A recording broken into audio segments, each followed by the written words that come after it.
story for tonight is Hansel and Gretel. Once upon a time, there was a poor woodcutter who had two children called Hansel and Gretel.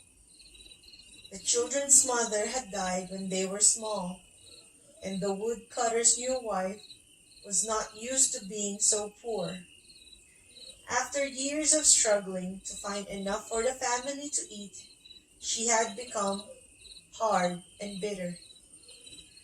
One evening, as the two hungry children tried to get to sleep, they heard their father and stepmother talking in the next room.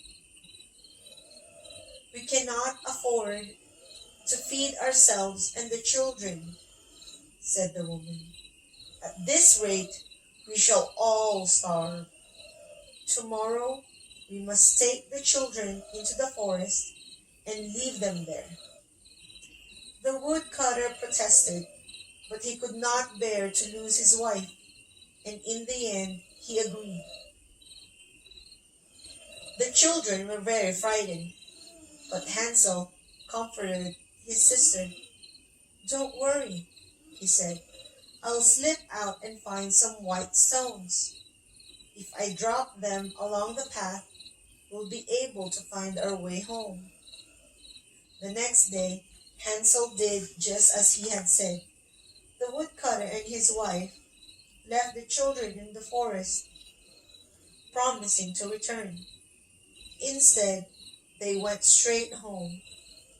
But Hansel and Gretel were able to find their way in the moonlight, following the white pebbles until they saw their cottage ahead.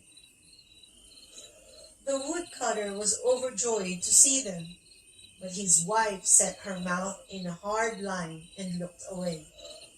A week later, she persuaded her husband that they must follow their plan again. This time, she locked the children in the room so that Hansel could not go out and gather pebbles. I'll drop crumbs from a piece of dry bread kept from breakfast," he said Gretel. "We can follow them, just as we did with the pebbles." Once again, the woodcutter and his wife left the children and set off for home. But when Hansel and Gretel tried to follow the trail of breadcrumbs, they found that the bird had eaten them all. Hungry and afraid, they stumbled through the forest, not knowing which way to turn. "Look!" cried Gretel, suddenly pointing through the trees. There was a strange little house with a roof and walls of gingerbread and windows of sugar. The hungry children ran toward it. "This is delicious!" cried Hansel, with his mouth full, but a voice interrupted them. "Who's that eating my house?" it cackled, and the two children jumped with fright. An old woman had come out of the house and was watching them with beady eyes. She was a witch who liked to eat little children. So at first she pretended to be kind.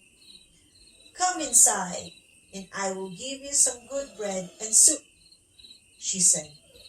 When Hansel and Gretel had eaten their fill, she tucked them up in bed. But the next morning, the witch locked Hansel in a shed and forced Gretel to work night and day cooking food for him. "Soon he'll be fat enough for me to eat," chuckled the witch, rubbing her hands. Every day the witch asked Hansel to poke his finger out between the bars to see if he was fat enough yet. But clever Hansel poked out a chicken bone instead. "Still much too scrawny," whined the witch. At last the day came when the witch could wait no longer. She ordered Gretel to stoke up the fire under the oven. "Just poke your head in and see if it is hot enough yet, my dear," she said. But Gretel was afraid that the witch would push her in, so she pretended not to understand. Angrily, the old woman pushed her aside and peered in herself. In a flash, the little girl gave the witch with a big push. Slamming the oven door shut, Gretel ran to the shed to set her brother free. Hansel and Gretel laughed with happiness as they ran from the witch's house, but they still did not know how to find their way home.